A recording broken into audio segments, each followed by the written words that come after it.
Hi, my name's Jill Gengler, and I'm the Director of Alumni Affairs at the iSchool. Hi, I'm Elizabeth Wickes. I'm a lecturer at the iSchool. We're both actually also iSchool alumni, and we've gone through our own commencement and struggled with the Regalia. We've also helped a lot of students over the years. And we're here to help you with some pro tips. So let's talk about what to wear underneath the gown. So first off, remember that you're going to be wearing a ton of polyester. So try to wear lighter fabrics or natural fibers. Also, avoid tons of layers, so keep the blazers at home. Finally, for the shoes, make sure that you can walk in them, stand in them, and do stairs. We're going to need to attach the hood to the front of your outfit so it stays in place. You can, if you're wearing a shirt or dress with buttons, attach the hood to those buttons to keep it in place.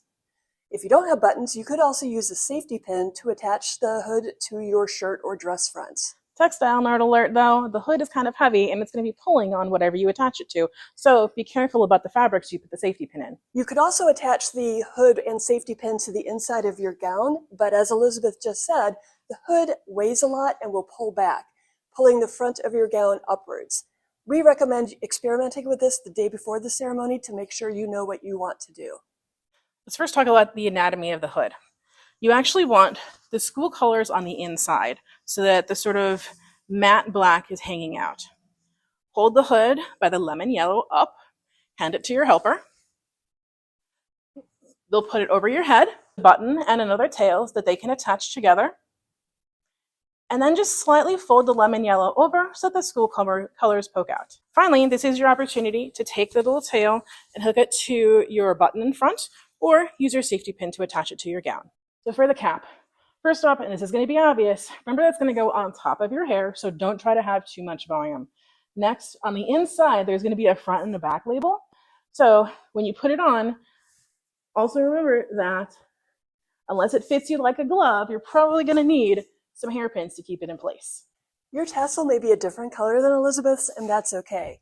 You might also have multiple tassels as souvenirs. Please just wear one tassel on the day of the ceremony. Undergraduates, your tassel will start on your left-hand side, and you'll be prompted to move it to your right during the ceremony. For graduate students, it's going to start and stay on your right side. Remember pockets. Try to avoid a bulky purse or a backpack on the day.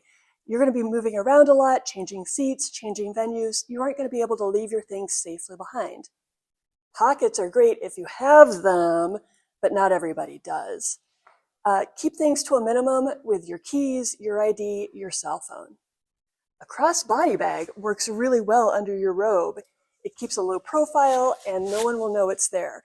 That way you can again bring your keys, your ID, your cell phone. For some final pro strats, keep the fancy shoes at home for another photo shoot day.